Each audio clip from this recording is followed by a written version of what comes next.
Going on Facebook? What's up? What's up? What's up? What's up? Got a special live for you today, but I'm just gonna give a few minutes, see if anybody pops on. If not, I'll restream this later on. That way there, people in other time zones will have a chance to pop on and get this information as well. And I will also post it to my YouTube. Just give you guys a few minutes to pop on here while I enjoy my coffee.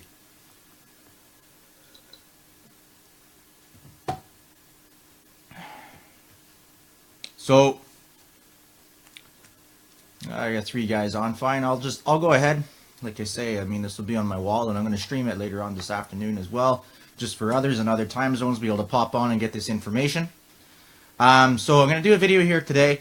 Obviously, the title of my video is Bitcoin Sucks. All right, transaction fees and buying in large quantities, because these are definitely 2 problems that people are facing when they're coming into Bitcoin and they're not familiar with exchanges. They're not familiar with exactly how it works. And you end up paying very high transaction fees. Your transactions end up taking long to go through, and you're having a hell of a time to buy more than $100 worth of Bitcoin at a time. And I know, I get it. So I want to try and tackle some of these topics here right now. Right? So obviously these things do suck, but it's not the end of the world, okay? Bitcoin was never designed for, small $1, $2 transactions, and you shouldn't be using Bitcoin for small $1, $2 transactions for the obvious reasons. So I'm going to start out. I just want to explain something very clearly, because one thing that I see going on Facebook all over all day is somebody says, "Oh, Coinbase sucks. Their fees are too high." Right? And then somebody says, "Oh, blockchain.info sucks because their fees are too high." And then the next guy says, "Oh, Gemini sucks because their fees are too high." And then they all say, "Exodus sucks because the fees are too high." Every wallet sucks because the fees are too high, and they blame the wallet or the service for these high transaction charges, when the transaction fees on the Bitcoin network have nothing to do with the wallet that you use, nothing to do with the service that you use whatsoever, okay? Transaction charges on the Bitcoin network operate in the form of an auction, okay? It's a bidding war where the guy who pays the highest transaction fees gets his transaction processed first, and the guy who pays a low transaction fee gets his transaction processed last. So if you're using a good wallet, like if you're using, I know my wallet, Electrum, I can definitely set fees. I know in blockchain.info, you can set whether you want a standard fee or a priority fee. Okay. I think there's options in Coinbase if you go into the advanced options where you can customize a transaction fee, but don't quote me on that. Exodus surely must have this option. They surely must, because I know it's a good wallet. I have yet to install it, and I want to do a tutorial on that, so that's coming up soon. But there are wallets out there where you can customize the transaction fee. So if you want to pay really, really low fees, you can use a wallet like Electrum and set your fee really, really low, and then all it'll take is maybe a week or 2 weeks or 3 weeks for your transaction to go through. Because obviously there's hundreds of thousands of other people out there who are paying more than you are in order to have their transactions processed, right? So most of the wallets out there, they set what we call a nominal transaction fee. So they say, okay, we want your transaction to be processed within an hour, because that's acceptable, right? So they set a transaction fee that's calculated, okay, based on the median or average transaction fees that are taking place, and it's calculated so that your transaction will be processed likely within about an hour, okay? Sometimes what happens is the transaction starts and then fees on the network end up skyrocketing, so the nominal fee is not good enough. You would have to set a priority fee or a higher fee in order to have that same transaction processed in an hour or less. Understand? So, I mean, right now it's costing like $10, $15 in order to have a transaction, a good sized transaction processed, immediately or within, the first couple of blocks, right? And this is obviously a problem, right? And it's something that you can avoid a little bit, okay? Now, there's something else I want to explain about how Bitcoin works. Okay, so we know it's a bidding war. We know it operates like an auction. I gotta get rid of this sweater. As soon as I turn on my halogen light over there so the camera can see me, I start overheating. So, pardon me. Okay, so something we need to understand about the way Bitcoin transactions work, okay, is every time a transaction is received to your wallet, okay, whatever unit is received is one chunk of coins, and if you receive another chunk, it's another chunk of coins, okay? And I'm actually going to do a demonstration here. I got a $5 bill, okay? For those of you who aren't familiar with Canadian money, blue is a 5. It's like Monopoly, okay? Blue is a 5. And then we have $1 and $2 coins. We call them loonies and toonies because we're basically lunatics, and I don't know, I don't have a word for toonie right now. But so loonies and toonies, this is our $1 coins and $2 coins. So there's our $2 coin, right? And I got 3 $1 coins here, okay? So basically I have $5 here, and I have $5 here, okay?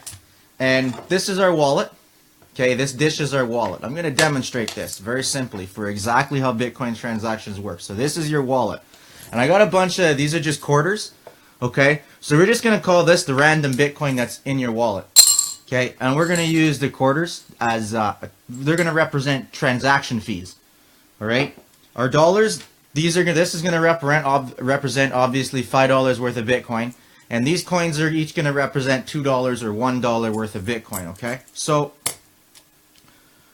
when you're making Bitcoin transactions, okay, and you're receiving transactions from other people, obviously, or you're buying Bitcoin, whatever the case may be.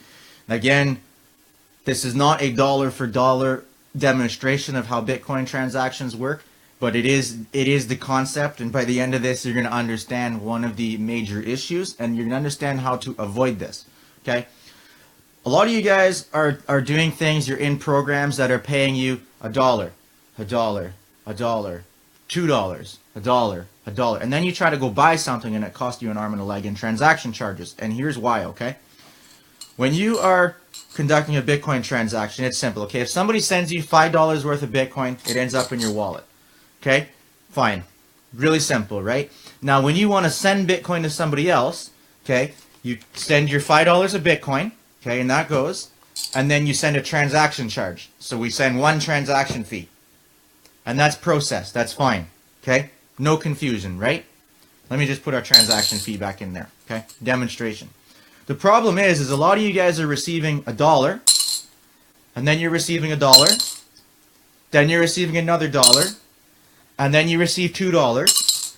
Now you want to go buy something for $5, okay? So here's what happens. You want to go buy something for $5. So we set up, out of our wallet, we're going to send from our wallet now, this dish, we're going to send $5 from our wallet to a Bitcoin address where we're going to make a $5 purchase. So first we send $1, and we pay a transaction fee, okay? Then we'll send another $1. We'll pay a transaction fee to send that one, okay? Then we'll pay another $1, okay? Then we'll spend another transaction fee to send that $1. And then we'll spend $2, we'll send $2. And we'll send another transaction fee for that coin, okay? So you see now, we sent $5 across 4 coins, and we had to pay 4 transaction charges for that. All right? And that is the biggest reason why most people out there who are complaining about transaction charges, that is the reason they are paying huge, massive, insanely retarded transaction charges, because they receive their Bitcoin in small denominations, and they have to pay a transaction fee for each unit of Bitcoin that is sent out. Because each unit represents a piece of data, right? But the thing is that, and we pay transaction charges, okay? When you send Bitcoin, you don't pay transaction charges on the amount of Bitcoin you send. You pay transaction charges on the amount of data. So Bitcoin, if you look at, I'll flip you over to screen share in a second. I'm going to show you this on blockchain.info and show you what I'm talking about, okay? But the thing is that this unit of data and this unit of data are the exact same size, but they have different values. This unit of data says $5.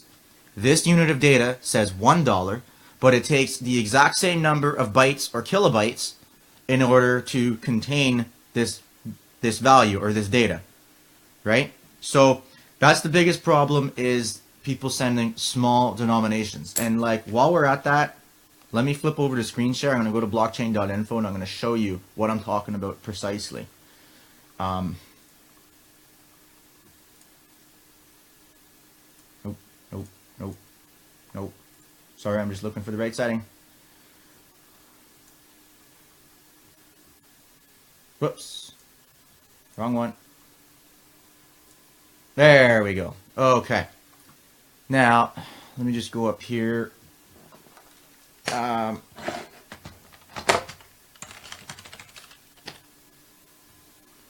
And we're going to pick a block. I'm just looking for a transaction, okay? And we're going to pick, we'll pick this transaction. And we'll look at this transaction, okay? If you look here where it says fee per byte. All right, let me make sure my audio is working because I switched. Okay, audio is working, good. You see where it says fee per byte?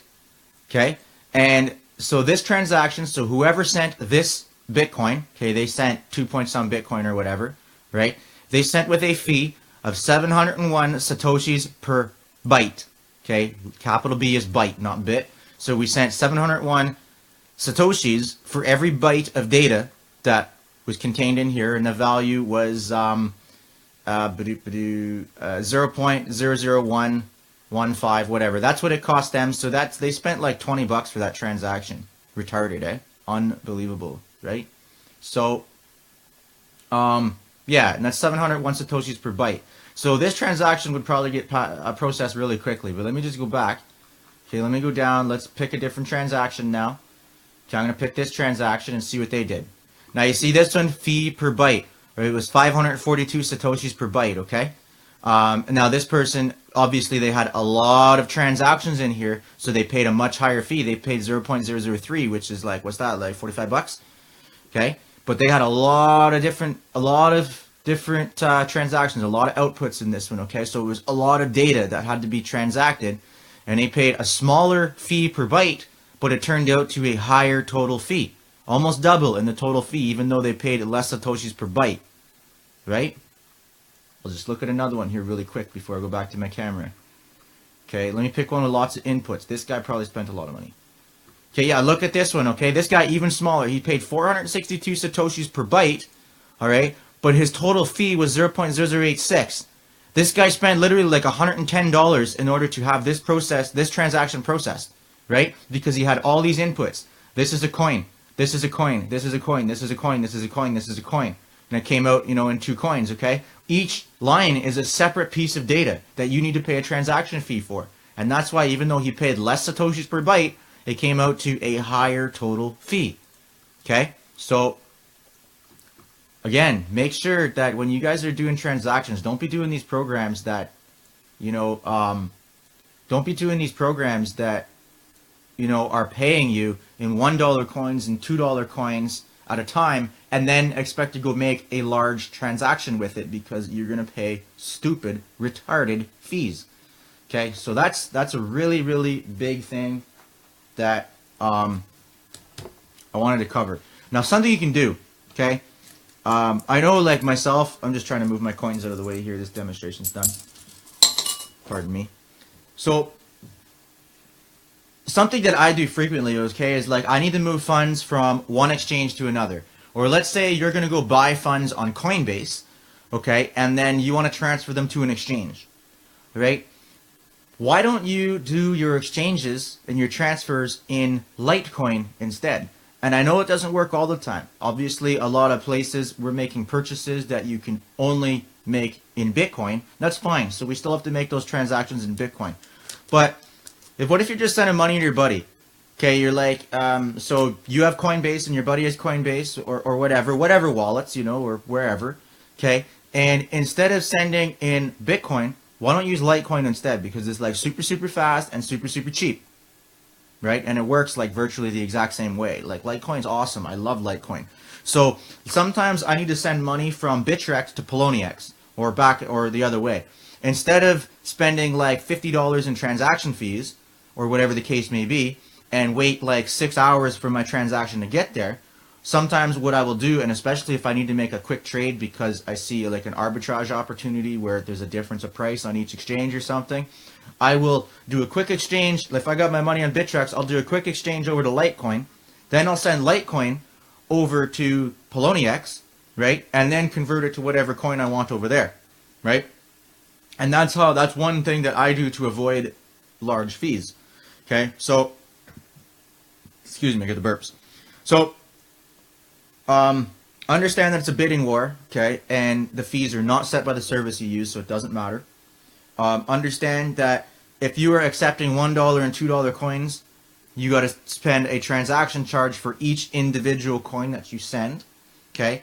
And there are other coins out there besides Bitcoin, and they work absolutely beautifully.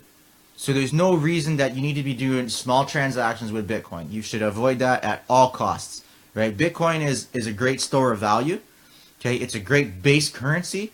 Like, that is my base currency for my trading because it's an excellent store of value, and it's the king. Face it, it's the king. If you're not collecting Bitcoin, you're doing it wrong, okay? Plain and simple. You got to be collecting Bitcoin. And I don't care what other coin you're trading in and out of. Okay, I don't care if you even have a long-term investment, Litecoin, Ethereum, freaking Ripple. I don't give a shit what coin, right? The idea is that when that investment matures, you want that to equal and return you a large amount of Bitcoin because Bitcoin's the king and Bitcoin's your main store of value, okay? So Bitcoin's for large transactions. If you want to go buy a Lamborghini, it's great. If you want to buy a house, it's great. You know, if you want to make a $10,000 transaction, it's great. It's not good for making a $5 transaction. Okay, so just stop doing it. Please, stop. Right? Okay. Now, the second topic I wanted to cover is people who are trying to buy large amounts of Bitcoin. Obviously, you've probably, if you're new to Bitcoin anyway, you've gone to Coinbase, you made an account, you've seen, oh, they'll only let me buy $100, and then I got to wait a week to buy another $100. And you're like, all I want to do is spend $5,000 right now. Right? And I know maybe that's not everybody, but there's a lot of people out there that are running into this problem, and you know, I've been working with to try to, you know, avoid. Now, no matter what, you're going to have to do your ID verification on any exchange that's licensed or regulated. I can't even think of any of the Asian ones or anything like that don't require. The only one I know that doesn't require ID is Change Jelly. But the thing is they're about 30 to 40% over market value, so you don't want to exchange there. So we want to reduce fees for large transactions. I mean, obviously, credit card processing has a fee to it. If you go to Coinbase and you look up the fees, actually, I'll go look at this for you right now as well. And I'm actually going to look on another site that I used to use in the past called cex.io. But if you're buying Bitcoin with a credit card, okay, you're going to pay between 3 to 4% in credit card transaction fees, all right? Which is fine. If you're coming in and you're going to buy $100 worth of Bitcoin and it costs you $3, $4, whatever, who cares, okay? But the thing is if you want to buy $10,000 worth of Bitcoin and you swipe your credit card, that's now a $400 transaction charge, like a credit card processing charge on top of your purchase. That's a big number. So something you should be doing if you're going to exchange large values, like from your bank, you want to put a large dollar amount and buy Bitcoin, you should be doing a wire transfer. Okay, wire transfer, I know at my bank is $50. Okay, and all the big exchanges, now Coinbase itself doesn't accept it, but what you do is you go to GDAX, GDAX.com, GDAX.com, okay, and you can get registered there, right? Again, ID verification is necessary, but then you'll be able to do a wire transfer, and I don't know if they have any limits for wire transfer. If they do, it's $10,000 or $20,000 right off the bat as soon as your ID verified. Because wire transfers are non-reversible, so there's no risk on their end. And a wire transfer basically takes, at maximum, 24 hours to process. But you can transfer any amount of money for basically a flat fee of, at my bank at least, is $50. There's other banks, I think my buddy's bank charges them 30 or 35. Your bank will be a different fee, of course. But, so on like a $10,000 transaction, you can either pay 4% if you swipe a credit card and pay $400 in credit card processing fees, or you can go to your bank and initiate a wire transfer and pay a $50 flat fee. So it's great. So GDAX is Coinbase, same thing, really, but GDAX is their market exchange where you can actually do trading and higher value transactions. Coinbase themselves do not accept wire transfer directly to your Coinbase account, so you got to be over in GDAX. Um, I know there's a lot of controversy over Bitfinex, but I still chart Bitfinex as my main the main exchange that I chart in order to follow the price of Bittrex, because it's a very true market value, and it's as far as I know, it's still the highest volume in Bitcoin transactions going on right now in market exchange. So, and they also generally have lower fees. Like Coinbase is so FOMO retarded. Like they shot up. Bitfinex was listing 16,000, about 16,500 bucks when Coinbase shot up to $19,697, and then they crashed down as low as 13,500 bucks or something like that in the exact same 1 hour candle. They're stupid, retarded FOMO. You got to be very, very careful when you're buying your Bitcoin at Coinbase, because it'll be way up 1 minute and then you come back in 5 minutes and it dropped 5,000 bucks. Like it's retarded. So, something I recommend, and I know there's issues with Bitfinex, but Bitfinex has way better prices. The only problem is it can take up to a month to get your ID verified. But if you guys make an account with Bitfinex, get your ID verified, and then you want to buy large amounts of Bitcoin in the future, you can do a wire transfer to Bitfinex, get a really, really good price on your Bitcoin, okay, and then withdraw your Bitcoin back to your wallet wherever you want, okay? So that's something that I do when I want to make a large transaction, is wire transfer. Avoid all the bank fees, okay? Because or their credit card processing fees, because it's notorious. For those of you coming in and you're just buying, $100 or $500, obviously it's cheaper for you to use a credit card or a debit transfer, because the fees, the paying a 3 to 4% fee is a smaller value than paying a $50 wire transfer charge. So yeah, like that's basically all I got here. Any of you guys have questions out there? Shoot me some questions if you got some questions. But yeah, that pretty well covers that. I got some other topics written down over here. I've been writing lists of topics I want to cover live. And I think I covered that. But yeah, shoot me some questions if you got questions. Electroneum's about to drop this week. I'm jacked. So there's going to be a big dump on that market. If it drops below a penny, I'm going to double up my stack for sure. Yeah, anything less than a penny, and I'll probably buy some more. If it drops down to a half a penny, for sure, I'll double up my stack. So I'm jacked for that. Electroneum should be releasing, they figure, midweek, so let's estimate, quote unquote, Wednesday. CME Group, CBOE, are trading futures beginning in about 4 hours. 4 hours and 12 minutes. The futures market will be open. I have no idea if Bitcoin's going up or down. I have fears that it might go down. I can smell a short coming. However, if it goes down, it's not going to trigger a long-term bear market. I don't think. No. I think there's a lot more upside to this than there is downside. So even if it does trigger a short-term bear market, it'll turn around and go up. Not worried. So it might end up being a really excellent trading opportunity here, for those of you who are on the exchanges trading and watching and paying attention. If you're not paying attention, don't be on the exchanges. Plain and simple. But yeah, so I'm jacked for that. So it should, after 5 o'clock tonight, 5 o'clock, that's Eastern time, 5 o'clock Eastern is when the market's open. And I'm going to be glued to my charts to see what in the hell is going on. The charts and the news, of course, are going to be important factors here over the course of the next 24 hours. So yeah, I'll be glued to that. If any of you guys want to jump on my trading group, I'll drop a link in here for my trading group on Telegram.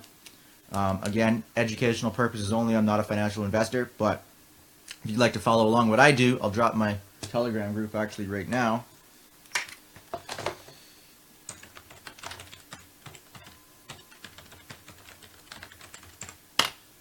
And you guys can hit me up there, because I talk trading there basically all day. And if you guys have any trading questions whatsoever, other than should I buy this coin or should I not buy this coin, because I do not answer those questions. But if you have any other question related to cryptocurrency or trading, you can drop it in my Telegram group. And I basically watch that day in, day out. If I'm not sleeping, you'll get an answer. So I got that. What else? How many of you guys are in USI Tech? Drop USI. Say you comment USI if you're in USI Tech. Drop it. Let me know you're here.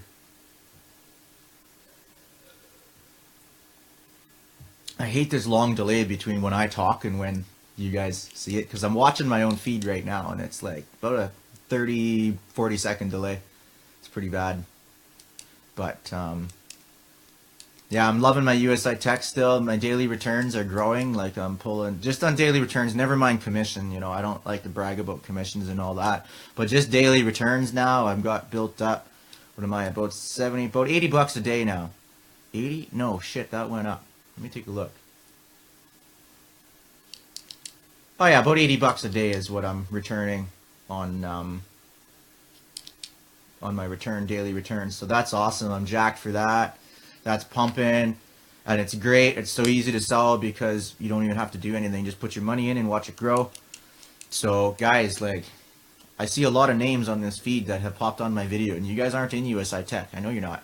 You guys should be hitting me up here. Let's talk about this because it's a great opportunity. Again, this was never intended to be a sales video. What else do I got for you guys? I think that's about it.